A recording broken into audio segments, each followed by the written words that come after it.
Nico González è il nome caldo delle ultime ore.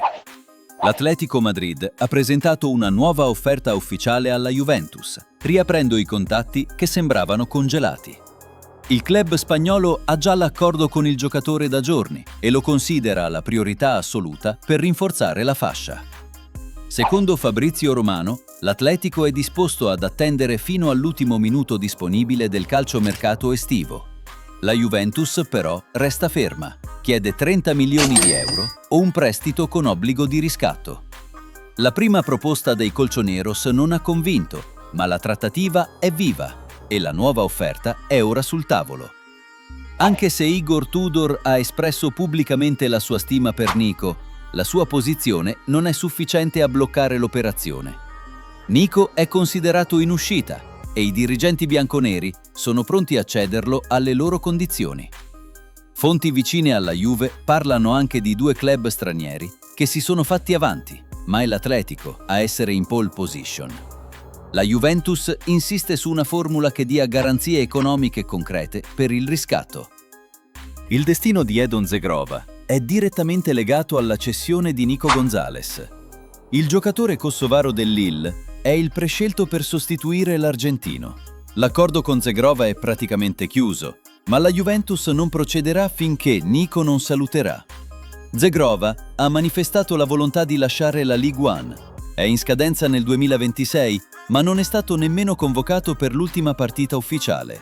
Anche il Marsiglia aveva avviato i contatti, ma il presidente del Lille, Olivier Letain, ha dichiarato apertamente che il trasferimento all'OM non si farà.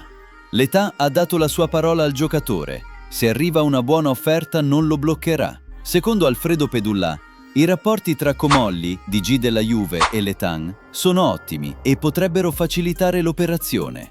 Zegrova vuole solo la Juventus e la Juventus vuole solo lui, ma tutto dipende da Nico. Randal Kolo Muani resta l'obiettivo numero 1 della Juventus per l'attacco. I contatti con il PSG sono ancora attivi, anche se non c'è ancora una vera fumata bianca. L'operazione si costruisce attorno a un prestito con diritto o obbligo di riscatto, formula preferita dalla Juve per non appesantire subito il bilancio.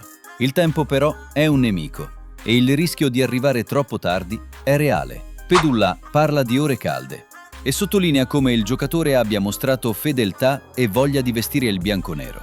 Tuttavia, l'attesa può trasformarsi in ansia.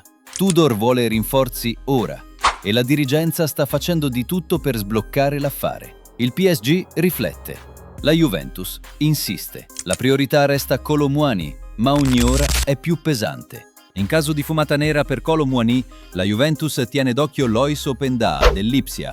Contatti già avviati con il club tedesco che apre alla cessione solo con una formula di prestito con obbligo di riscatto e una valutazione di oltre 40 milioni di euro.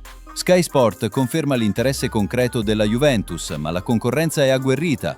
In Premier League si sono mossi 2 club e anche il Bayern Monaco monitora da vicino la situazione. Un indizio? Nell'ultima partita Openda non è partito titolare, entrando solo nel finale. Segnali di mercato? Forse.